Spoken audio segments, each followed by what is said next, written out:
Let me address the issue of the documents that you need to apply for your study visa in Spain. So that is in Europe. So these are the list of the documents you must provide if you are applying for a study visa to Spain. Now, there are two categories. So here I'm going to talk about more than 180 days, which is more than 6 months and above, right? So if your program is 1 year, this video is for you. If your program is 2 years, this video is for you. But if your program is less than 6 months, then this requirement is not for you. If yours is less than 6 months, let me know in the comment section below. I'll bring you the update for that requirement. Is that okay? So the name of this requirement here is, we call it your SLU. That is the checklist by the Spanish embassy. So it's also available at the BLS portal. If you're interested in that, you can just log into the portal and then have access to that. But here I will break it down for you, because we have been using this form for some time now, and then based on the people that we have assisted for over years and months. Okay, so the number one is your birth certificate. So you have to make sure that your birth certificate is available, and then that birth certificate must be legalized. If you don't know how to legalize a birth cert, maybe if you're a Ghanaian or in Africa, you should check our video down below on how to legalize. So let's say, because we are in Ghana, so let me use Ghana for an example. So first of all, you need to send your original birth certificate to the notarization and notary public for them to notarize it for you. After that, you send it to the high court, which is the judicial service here, and then followed by the Ministry of Foreign Affairs, and then finally to the Spanish embassy for them to legalize it with their stamp at the back, right? So that is the procedure. If you are from different country too, I think you have to get a requirement for the legalization, but I believe that is how it is done in most of the country, right? Okay. Now, the school certificate must also be available. So before I move on to that one, if your birth certificate is not available, you can sworn an affidavit. But the person that can sworn affidavit here in place of the birth certificate is only when your parents, your biological parents, are sponsoring your study. Is that okay? That is a different case altogether. If you have something like your birth certificate is missing, just type in the comment section below birth cert missing, so we know how to address that issue. Okay, so the next one is your school certificate. Of course, if you are applying to go and study, it can either be a degree or a master's or maybe a PhD, something like that. So if you are applying for a degree, you have to make sure that you present your West Africa examination certificate available, which is the high school certificate available. And then if you are applying for master's, you have to present your degree. And then if you are applying for PhD, you have to present your master's. Is that okay? So that is the procedure. And then all those certificates must also be what? Legalized, right? Okay, now I believe if I use the word legalization, you should be able to understand that. Okay, now you also need a police report. Is that okay? You also need a police report to attach to your application. So a police report here must also be legalized. We don't want a situation whereby you don't have a pen, you are taking the national pen away, right? You cannot steal the national pen and then go and use it in somebody's country. So you have to provide your criminal check, that's the police report, to show that you are not owing the nation. Is that okay? So police report, that one must also be legalized. Now, followed by the medical report. Medical report, that is a report to show that you don't have any this international sickness. Is that okay? And then this one must not be legalized. You don't need to legalize the medical. I don't know, in the future they will tell you to legalize them, but for now you don't need to legalize that.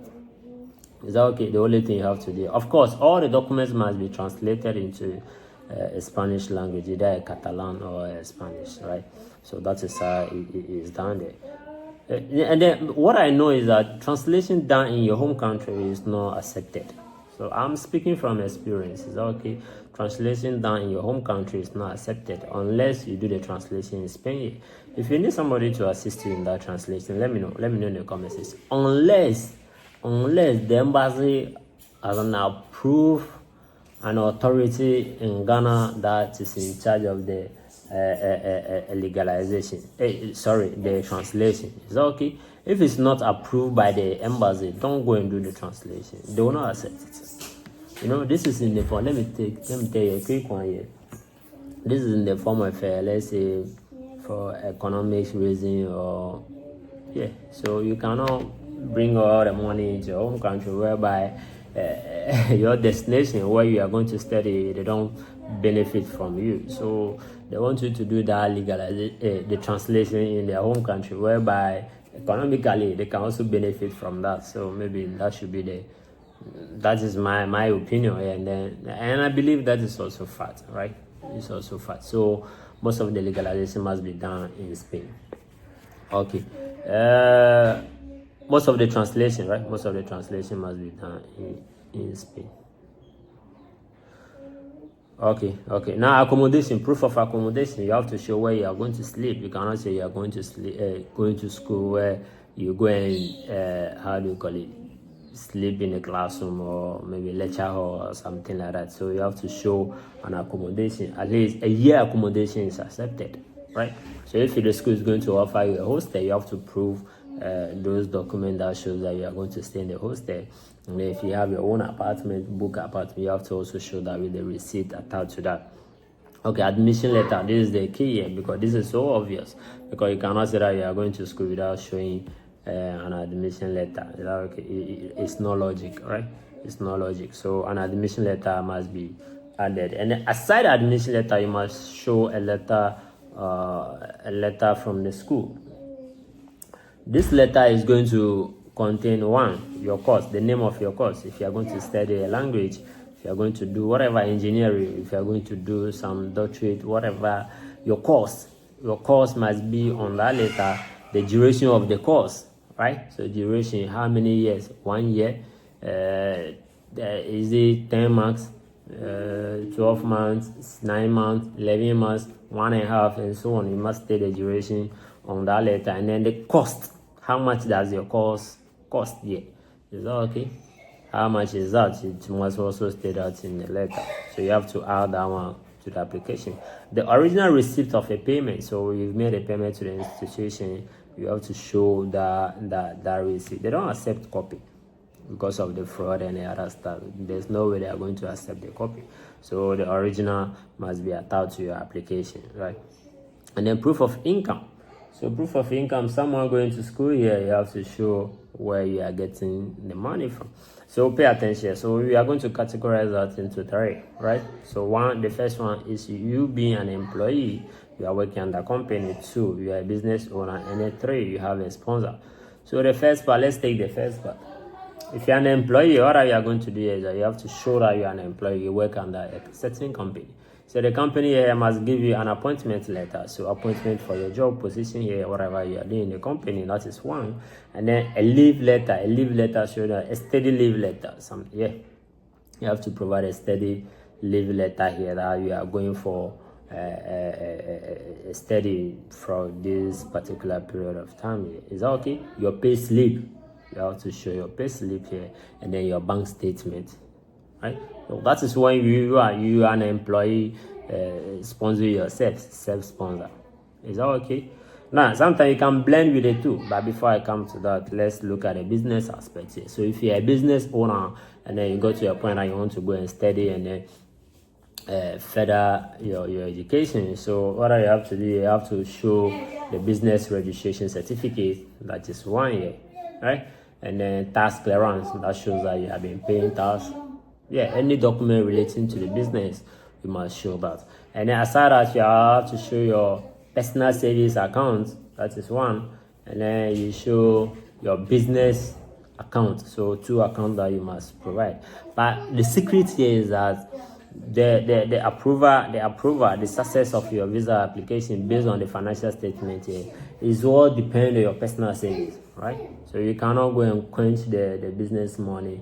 And then irrespective of the amount that is inside your business account, it's not advisable to rely on the business account. Almost always there's a focus, the main emphasis is on your personal savings account, right?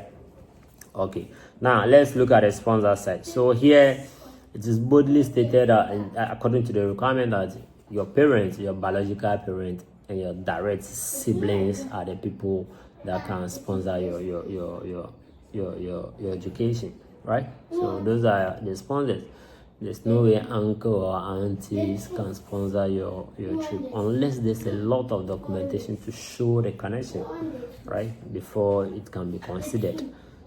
Is that okay? So those are some of the people that can sponsor. You know, of course, if there's a sponsor, it must be a bank statement and a sponsorship letter attached to the application. By the way, if you're enjoying this video, why don't you give us a thumbs up, comment below if you have any issue, and then you can also share to the others too in your platform, right? So on your student platform or wherever you are, for others to also benefit from this. Okay, now listen to this one.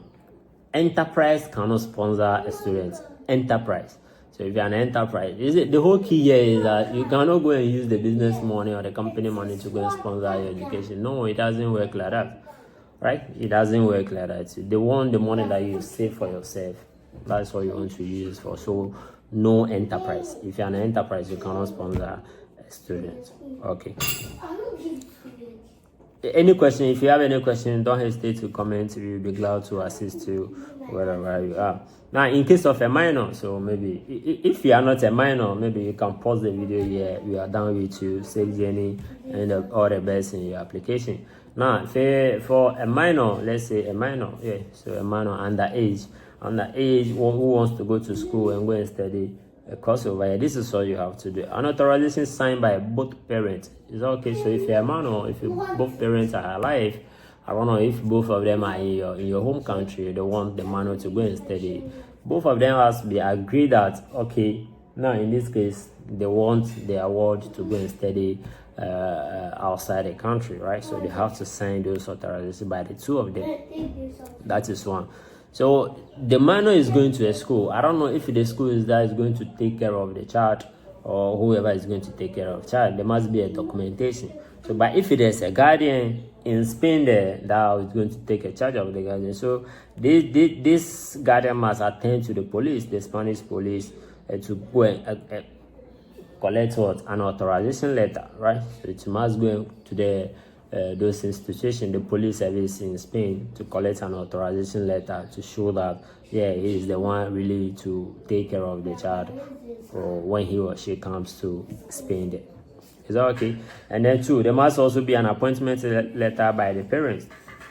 Is that okay? So there, it means that the parents are appointed the legal guardians legally for that person to take care of what their awards, right?